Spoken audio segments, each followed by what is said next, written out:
Friend, Shabbat Shalom. It's an honor to be able to speak with you this evening. The world has no birth certificate. So how do we determine how old it is? We turn to geology. It is estimated to be 4.54 billion years old, plus or minus about 50 million years. In northwest Canada, geologists discovered rocks about 4.03 billion years old. Then in Australia, they discovered minerals about 4.3 billion years old. And since it is thought that the bodies in the solar system may have formed at similar times, scientists analyze moon rocks collected during the moon landing and even meteorites that have landed on the Earth.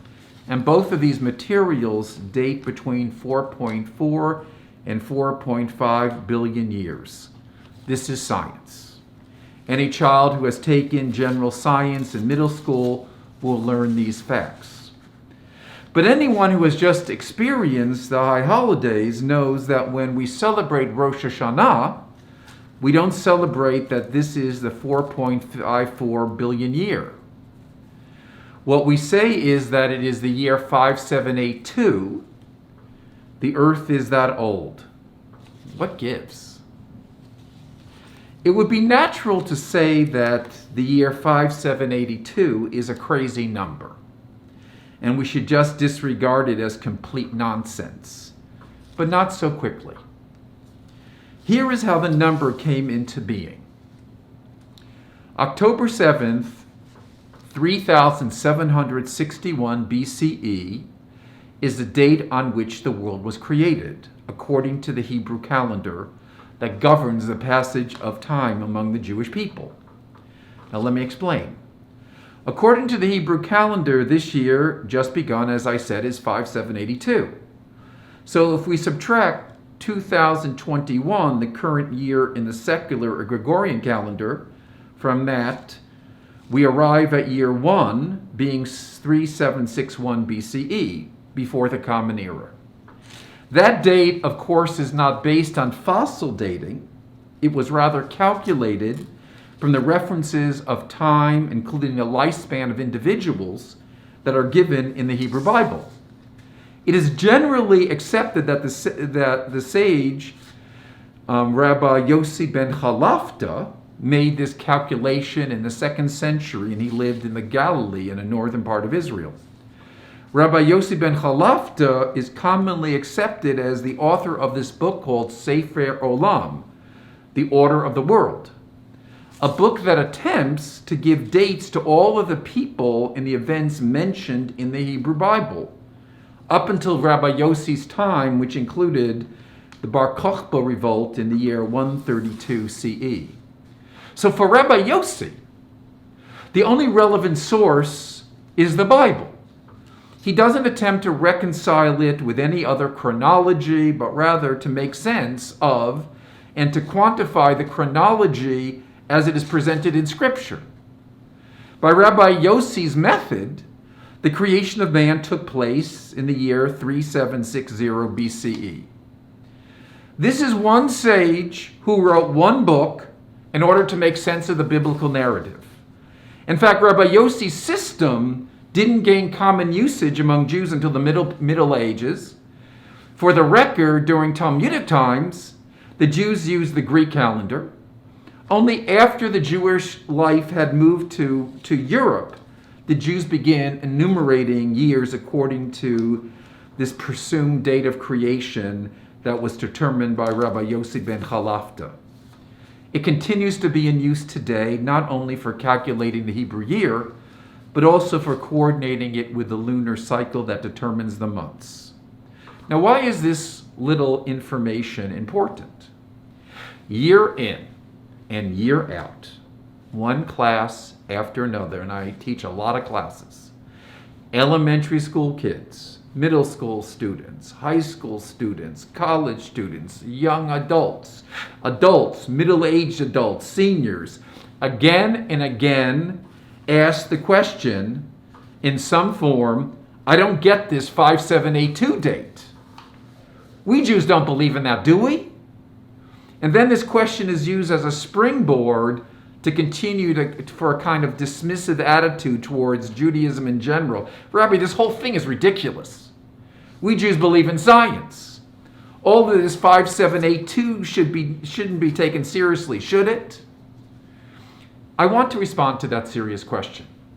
And I've been looking forward to responding to this. This Shabbat, we read the story of creation. According to Genesis chapter 1, the world was created in 6 days, and on 7th day God rested. In this version, man and woman were created simultaneously on the 6th day, and then there is an alternative version in chapter 2 of Genesis where Adam was created and then placed in the Garden of Eden, and his loneliness was intolerable, and Eve was created from his side. People will ask, what gives? And they will say, we know the world was created through the Big Bang, or some variation of that idea arising from the scientific imagination of theoretical physicists. So here is a simple response that will solve all of our problems. And I want you to listen carefully because I want it to be understood what I am saying and what I am not saying. And I'm going to use a word that's going to make it a little confusing, but I want you to listen. The biblical creation story is a myth. It's not history. It's not science. Yet it is very true, but not a scientific truth.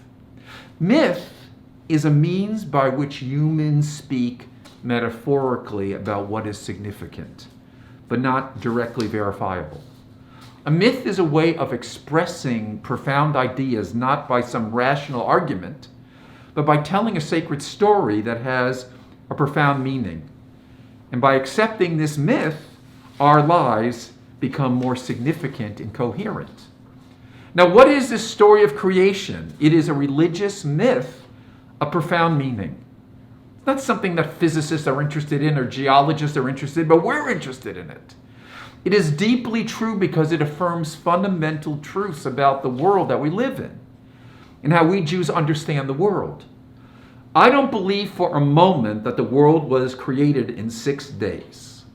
In the same way, I don't believe literally that the world is 5,782 years old. But the story is profound in its meaning. First, it affirms that we believe that the world was no accident. It was created with a purpose and intention.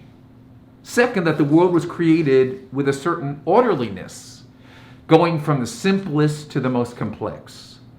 Third, that human beings are the pinnacle of creation. Human beings are created according to the book of Genesis chapter 1 in the image of God. We are filled with a divine spark, and thus all human beings have equality and unlimited dignity.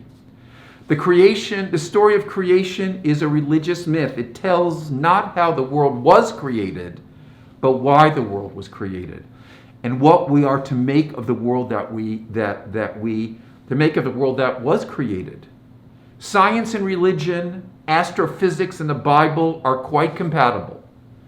They can live quite beautifully and peacefully together. Rabbi Harold Schulweis uses this incredibly clarifying example. And I quote him. He says, "Here I read 2 books about the same event. A blind man is operated on by an internationally known ophthalmologist. And in his book, the ophthalmologist describes the operation, the diagnosis, the detailed protocol, the physiology of the eye, the instruments employed in dealing with the optic nerves connected to the brain. The language of his book is scientific, exact, precise, detailed, literal. The other book was written by a blind man who was given new sight by the ophthalmologist. He describes the event in terms of excitement, exultation, and gratitude. The book is filled with ecstasy, poetry, and awe. He describes the first time he sets his eyes upon his newborn child and his fine witness of the rising of the sun. Which of these 2 books is true? Rabbi Schulweis asks. Which of these 2 books is truer? Are these 2 books contradictory? Both books refer to the same event, but consider how different their intention. Both books are true, but are judged differently according to their purpose. Science is not Torah, and Torah is not science. Science is concerned with facts. Torah is concerned with values. Science is concerned about what is. The Torah is concerned about what ought to be. History is concerned about what was. The Torah is concerned with what should be. Friends, we're living in crazy times when more than ever we need to have science and religion united for the common benefit of humanity. Science can produce the COVID-19 vaccine, but religion can convince people that our belief of the value of human life requires vaccination. Science can tell us that carbon dioxide is destroying our planet, but religion can show us how human beings can be united in one for the service of humanity. Science can find ingenious virtual ways to connect people to each other. Religion can show us what kind of values should govern the new kinds of communities that we are creating. Science can create weapons of war of indescribable power, and religion can guide us when it is appropriate to use that power. We begin the Torah cycle again this week. Let us read the Torah as it should be read, not literally but seriously, not narrowly but expansively, not as a means of closing down discussion, but opening new moral challenges. Einstein wrote in 1954, "Science without religion is lame, and religion without science is blind." Shabbat Shalom.